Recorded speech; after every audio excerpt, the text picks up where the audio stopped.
So in all seriousness, we're going to talk a little bit about communism. And again, I'm, for people who are going to come after me with hatchets, I am myself not a communist. But don't let the beard fool you. I admire the ability for folks to discuss ideas in a way that just talks about the merit of the idea without any of the emotional baggage of history or the 20th century. So the first question is obvious, right? You have the 20th century. You have the kind of the Cultural Revolution, Red Guards, et cetera, in China. You had the I don't even know if I'm pronouncing this right, but the Holodomor in Holodomor in Ukraine. Yeah. You had the purges of the Soviet military, and also just the sending folks to the Gulag under Stalin, and then a bunch of other examples in Eastern Europe and in Southeast Asia. Yeah. Mm-hmm. So the obvious question is you have a huge body count from countries that are notionally describe themselves as communism. So what, in your view, A, what went wrong? B, what's the difference from the kind of application of communism in those particular examples versus what the idealized or what it should be? And then the last piece is little hope punk vision from Nick Mamatas. If that in a non kind of dark fiction, kind of noir kind of world, like how might it manifest itself? So kind of three broad categories. Sure. Well, I think something important to note is that in the 20th century, all economies statified. Right, the reaction to the end of open markets and imperialism, and everyone knows imperialism exists, but there were empires in Africa. They were trying to cut up, Ottoman Empire, was inevitably the state had to take over from the market. That's why there were wars for markets. And whether it's subjugating native peoples or slavery or colonization, the state was capital. And in the 20th century, this increased. Right here in the US, we had the FDR, the New Deal. In Western Europe, social democracy. In Germany, fascism. Italy, fascism. The economy statified while also remaining some market. And the same thing with the Soviet Union. They statified the economy.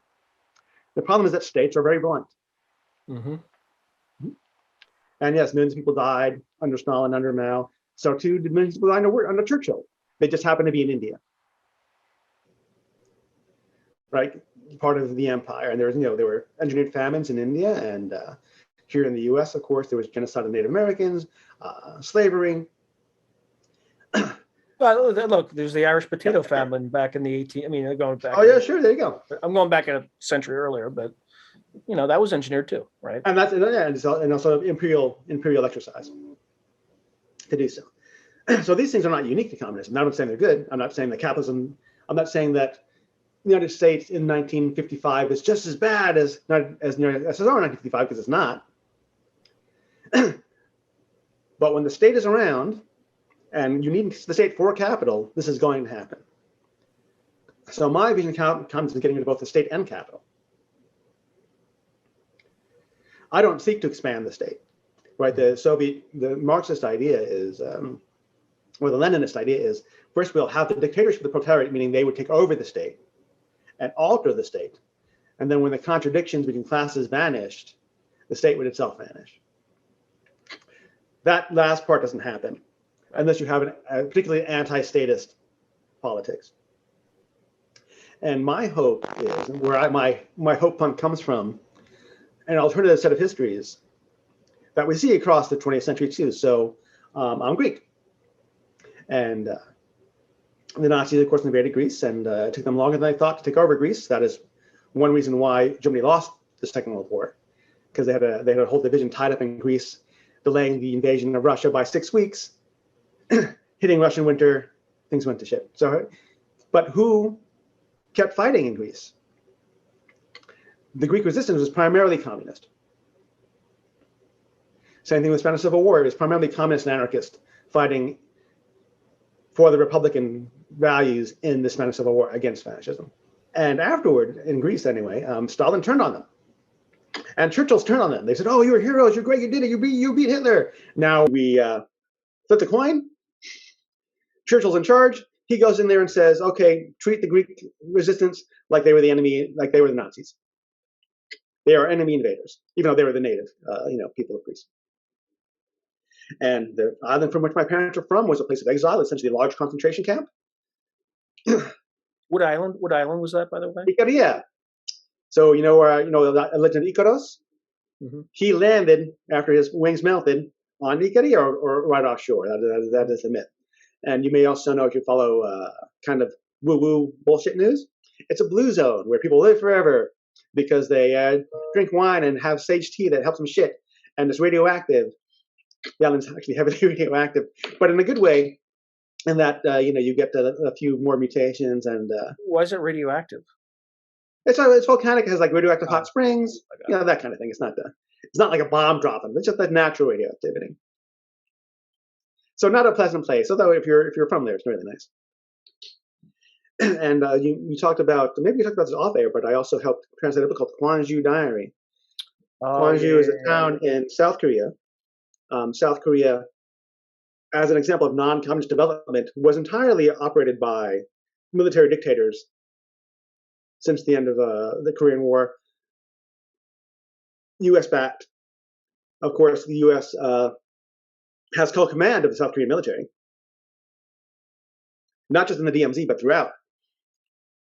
It is like a ridiculous, abridgment of sovereignty. And then there's, of course, also internal, rivalries. So one dictator fell, another dictator rose up. In the town of Gwangju, the people rose up. First college students, they were beaten up by the cops, so much that their parents came out. Now, where on the Korean Peninsula is this town? It's in South Cholla province, so toward the south. Okay. Kind of like a industrial strength, but not quite the leading cities. So imagine Milwaukee. Let's say Gwangju is the Milwaukee of South Korea. So imagine a protest in Milwaukee being ruthlessly, brutally put down by the police. So much that everybody else comes out and chases the police away. So the National Guard comes in. South Korea being heavily militarized, every factory has an armory. Mm. And every adult male has military experience. So they arm themselves and fight the National Guard. And for 10 days, they bury their dead. They reorganize the economy. They have huge, massive communal meals. They create their own newspapers, their own structure. They take over the TV stations, the radio stations. And they create like a very small bubble of an anarchist communist society, just organically. There are some real communists there, some real anarchists there, but it was just like, well, we got these dead bodies. Who's going to bury them? Should we have a market for it? Or should we just do it? Right. Yeah. And this happens a lot, like in a general strike situation and in a massive strike situation, people just come together and start volunteering to keep the world going and to change the world. Then, of course, what happened was that the dictator asked President Carter, can we take some troops down from the DMZ? And depending on who you ask, either said yes or said, "Oh, well, we can't possibly say yes or no because it's your army," even though, of course, we are the control command. And the most ruthless paratroopers come down and kill thousands and thousands of people. So imagine special forces operators landing in Milwaukee and killing 10,000 Milwaukeeans. Yeah, not pretty. Yeah, not pretty. Real rough. And but that changed everything in South Korea. So 8 years later, during the big People's Movement, what year was this, by the way? Like when 1980. 1980. Oh wow. Okay. So why does Carter's leaving? And then in '88 they had the big revolution, and for the most part peaceful. There was like riots and stuff, but not tanks rolling through the streets and being taken over. And then you had the first ever elections. And even then, it was like military remnants were still running the show, and of course, it's still pretty repressive there. And there have been reformers and return to repression, reformers return to repression, and that's what South Korea is like politically. But very active union movement, very active student movement, very active working class movement. And when I talk about the hope punk of communism, is places like that, or places like Poland in 1980, resisting Stalinism, resisting so-called communism. They didn't do that saying, "Oh, let's have markets." They did that by taking over factories. Oh yeah, it was solidarity, right? Was the exactly, yeah. And of course, that's like the right wing of solidarity, but there was a left wing of solidarity too, of Solidarność. And that did really incredible things for months at a time. And the same thing with Chile. It was like peaceful revolution with Allende, brutally put down by Pinochet. Helicopters, soccer stadiums full of people being killed. And of course, don't get me wrong, Mao did more killings, Stalin did more killings, absolutely. But what I'm looking at is this alternative 20th century of people resisting the state and capital and creating these micro-societies that last just maybe for a few days or a few months, or in places years, and seeing that generalized. So in a way, it's kind of like going back to the 14th century, seeing Venice. Like, oh, sure, there's a royalty and nobility and that kind of thing, but there's also stuff going on. People are businessmen. People are trading. They're artisans. There's trade. Venice is the only European city with a Arabic name. I didn't know that. Because that's how much trade there was between the West and the East running through Venice. And what makes the 21st century interesting is now that we have globalization. Now the state is being superseded by other organs, whether it's capital, whether it's people communicating over borders. And that is now, and of course we have enough computing technology to do a lot of cyberization of markets and of planning. So when Amazon's warehouses are bigger than the economies of some countries, and they don't work via markets inside the factories, inside the warehouses, they work via algorithm, and then the market tells the algorithm whether they're doing well or not. But we have enough technology that we can't plan the entire economy, but we can plan great hunks of the economy democratically. So at least, so you mentioned Amazon. So I'm gonna bring a thread from a prior video that we had. So in a prior video, I interviewed Sean McFate. He wrote a book called New Rules for War, and he spent some time as a private military contractor. You might call him a mercenary. American. Yeah. And what his kind of thesis is that there are the U.S., the United States in particular, are still constantly refighting World War II, but the United States' adversaries are not looking at it that way. But independent of that, one of the developments that he was talking about is that there's so many people who have entered the ranks of the uber rich that now they're starting to be able to hire the same capability that nation states once could. So how does this fit in this conversation? The question for you is, given that trend, it's as if the state is potentially, not necessarily yet, but is potentially being supplanted by this kind of the Uber corporation or Uber oligarch. In Russia, it's like Uber. Of course, they're all oligarchs. Yeah. As an example, the Internet Research Agency is controlled by the same person who controls the Wagner Group, which is their set of mercenaries. Yeah. So, in your vision, how do you get around that fact when you talk about Amazon? There's an interesting article in the New Yorker about this. A bunch of billionaires were discussing this rather openly, and they thought, well, how can we if we have to retreat to New Zealand and into our private islands with our security forces, how do we get the security forces not to kill us and just take our stuff? You don't. Well, yeah, that's basically it. And that's what, and it comes down to that. They're thinking, oh, what if we had the food locked and I had to use my hand to open up so people can get fed? Well, actually, that actually makes them more likely to kill you. Well, and it also the doors down, right? Yeah. There's also a whole other game. So, back in the time of Machiavelli, like there was a whole art behind this, right? Yeah. So if you had mercenaries, you might have to hire counter mercenaries to kill them if they, and then, you can bribe your enemy's mercenaries to kill you. Like it gets really complicated. And again, Sean McFate, the person I'm talking about, touches on all these things, but how do you get around that dynamic? Well, how do you know when a revolution is going to win? When the tanks won't move? Yeah. Look at Tiananmen Square in China. Of course, it ended up the tanks did move and destroy all those people, but they had to go from another province. The first set of attempts to militarize and to smash that movement failed and increased the movement. It was like, I'm not going to kill my neighbors. Right. So they had to find somebody. They had to find other divisions with a different language, a different ethnic background to come in, and those people destroy Tiananmen Square.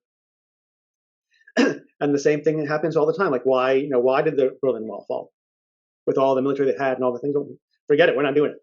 Yeah. Go in there and lock them up. Nope. So what will happen to the billionaires? Well, have you met a billionaire? Are they even as charismatic as a Saddam Hussein? No, not really. They're not even that interesting. I've met one in my life personally, and he was probably in the bottom 5 of human beings I've ever. Exactly. And yeah. I mean, how do you solve the mercenary problems? By having true believers.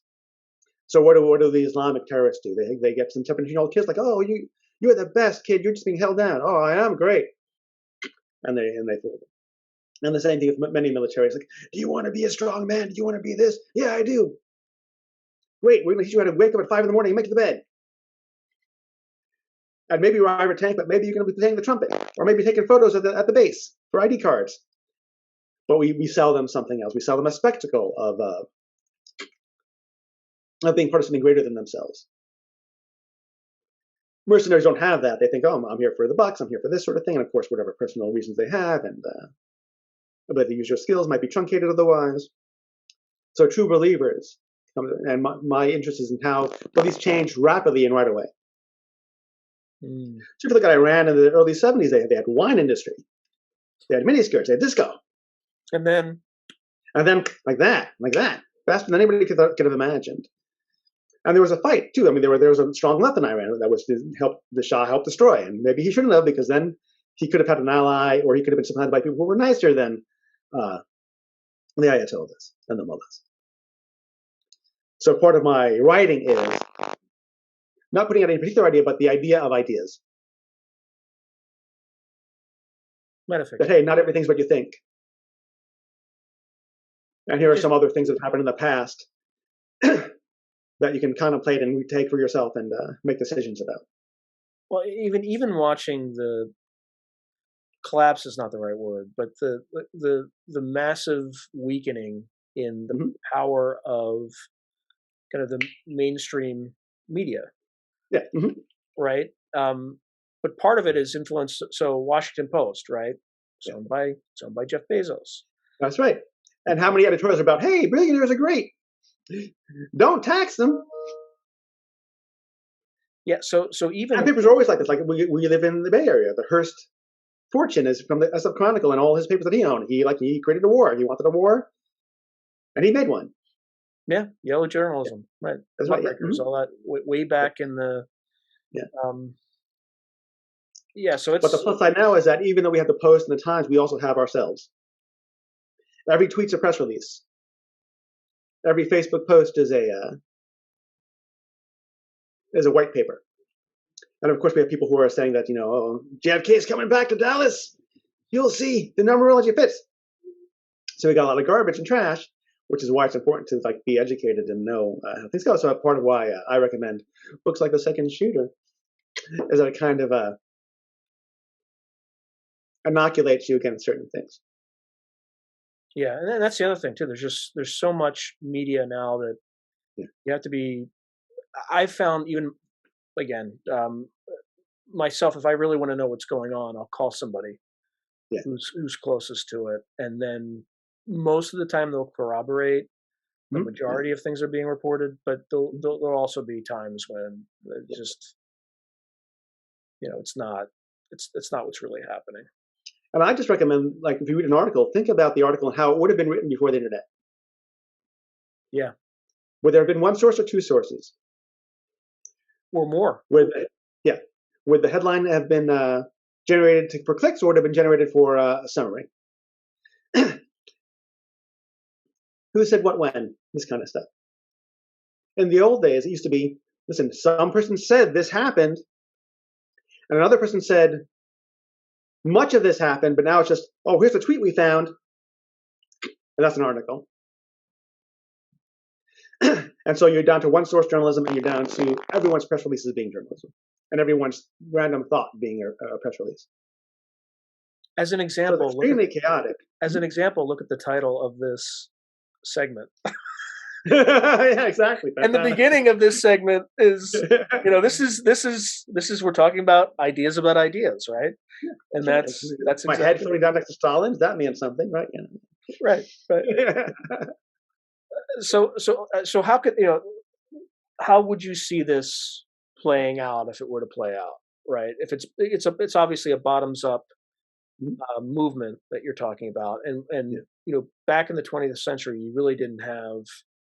It may have been possible. It may have been possible on a micro scale, like you talked about in your example in South Korea. But given the technology that exists today, it's increasingly possible. It's more a question of self-organizing, right? People are able to self-organize in a much easier way. Now, the state can still also has tools to. The state's still extremely powerful, obviously. Yes. Yeah. Right.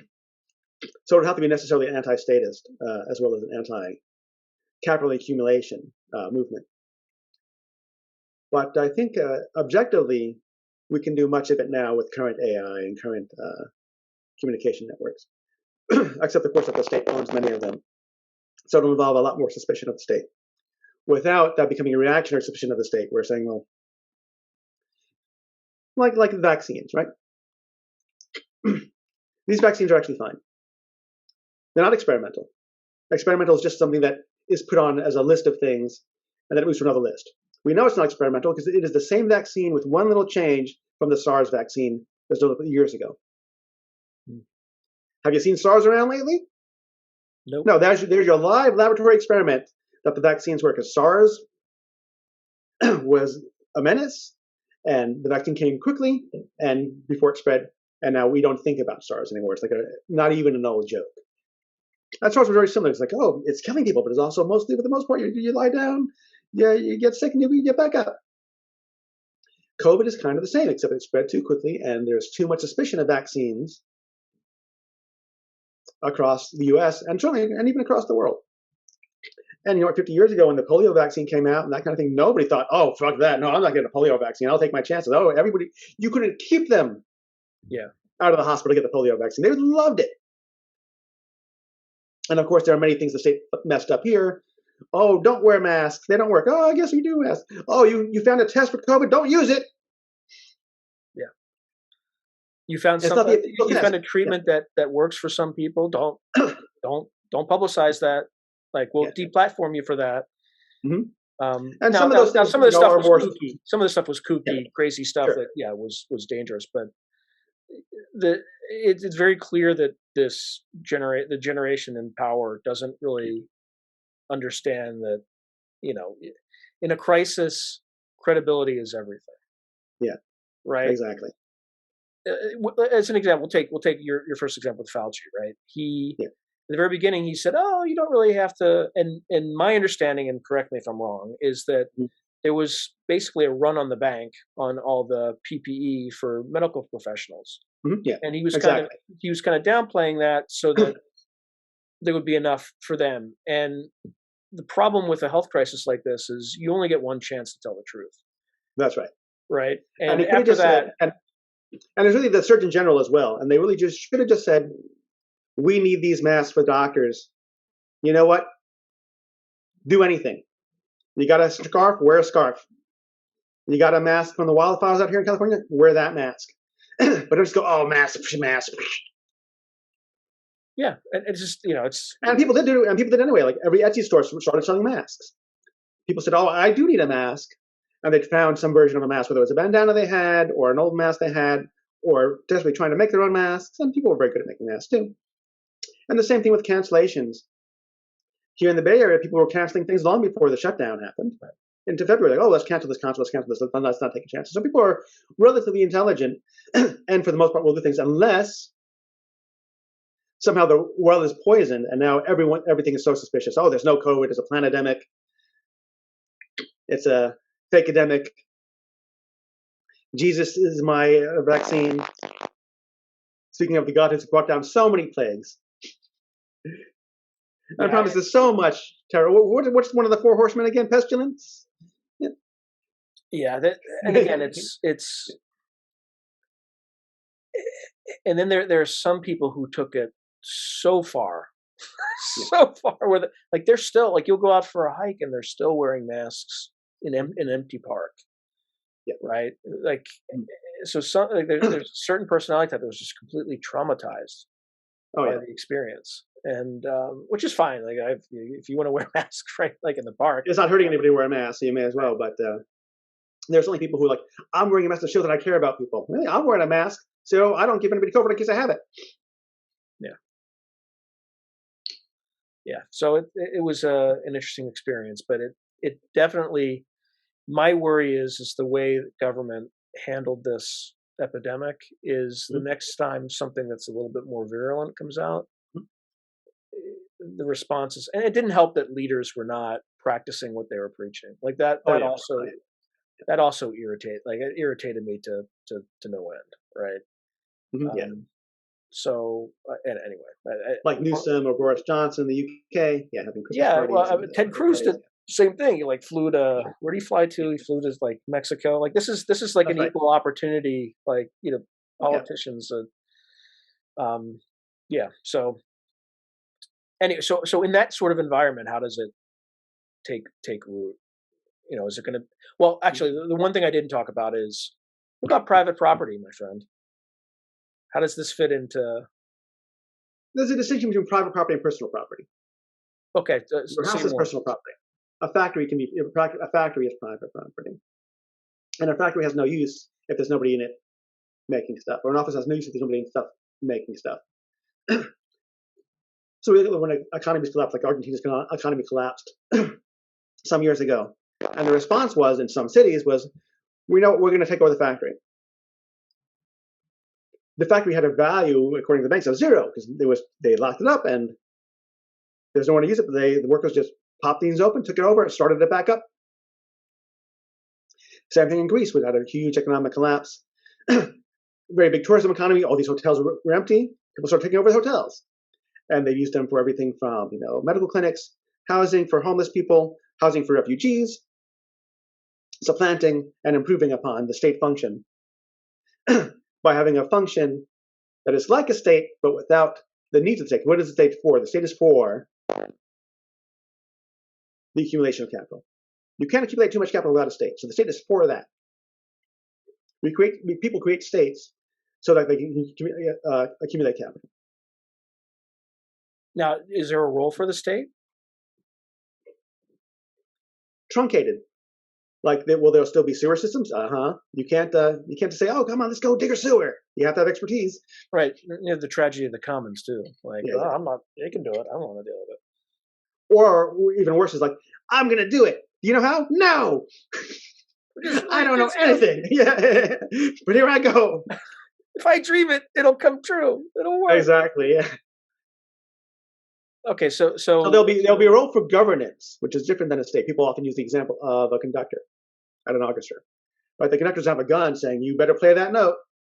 We agree that guy's good at conducting, and I'm good at playing the violin, and he's going to point, and I'm going to go, whoop. So what you're saying is the state would enforce contracts? Not necessarily. It's very Nozickian, like libertarian. Well, like we were saying, like, is full communism and a total free market the same? There's an interesting guy named Kevin Carson who has a little pamphlet about this, where it's called like either, it's like the name of my story. What's it called?